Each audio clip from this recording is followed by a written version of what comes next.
as the China president of CPBC, view CIFTIS as a platform for China-UK cooperation? CIFTIS for CPBC has always been a very important platform for us because the UK, let's remember the UK is 80% services, trade and services 80%. economy. So our productivity as an economy comes from services. And the UK is also the second largest exporter of services in the world. So for us, our exports and services to a market like China are critical, are very important.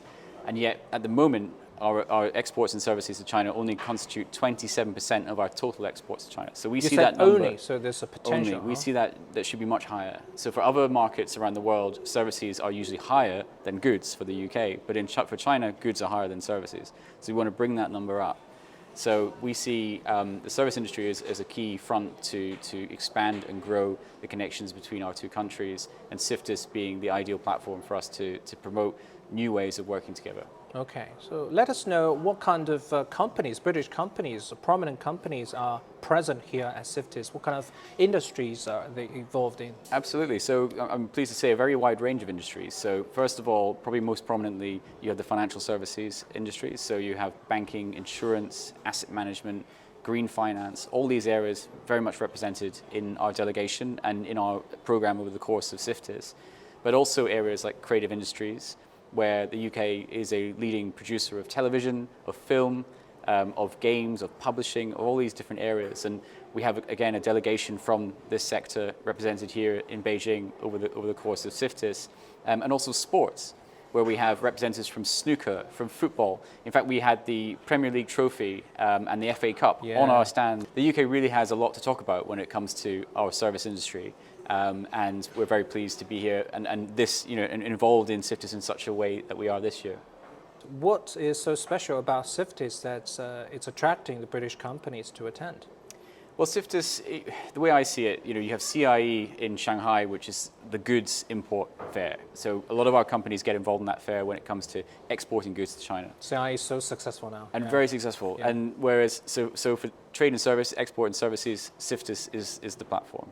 And we work a lot with the Beijing government in general, but also especially around CIFTIS and also with MOFCOM. And so together we see it as an ideal opportunity to promote excellence in UK services, deals that were signed in the education sector, in the TV sector, so a wide range of different areas, and also actually in healthcare as well.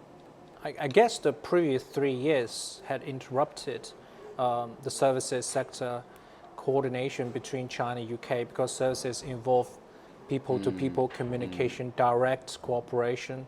So have you seen a trend of recovery in the services cooperation so far this year?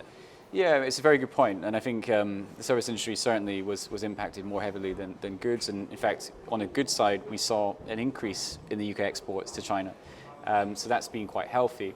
On the services side, more impacted, but as soon as UK companies had the ability to travel back into China, we've seen a sort of a wave of visits, mostly from UK senior representatives from UK multinationals that are already here or who are already investing here, who've already got established operations here. But I think what CIFTIS marks is the kind of beginning of that next phase, I think, where it's more about companies who perhaps in the last few years weren't able to do business here, who are now saying, we need to get back out to China. We need to be engaging with our partners, engaging with on potential new projects.